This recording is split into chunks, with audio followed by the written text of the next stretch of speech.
আজকে যে পরিস্থিতি হয়েছে ক্যাম্পাসে, অ্যাটলিস্ট আপনারা যদি কেউ দেখতেন, বিশ্বাস করেন আপনারা সারা জীবনের জন্য এই ছাত্রলীগ জিনিসটাকে যে কি পরিমাণ ঘৃণা করতেন বা ভয় পাইতেন আপনারা জানেন না। এরা আমাদের সামনে রড দিয়ে পিটায়া, ছেলেগুলারে রড দিয়ে পিটায়া একদম আধামরা করে ফেলছে।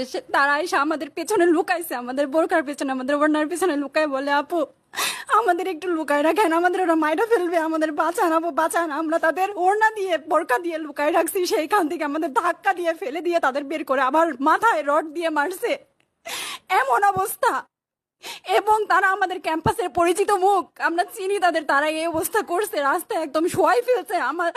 আমাদের হলের মেয়েদের বুকে বড় বড় যে আসতো ইট, এই ইটগুলো বুকে ফেঁকে দিছে, মানে একদম পুরো বুকে লাগছে, এরকম জামা কাপড় ছিঁড়ে ফেলছে, এত বাজে অবস্থা।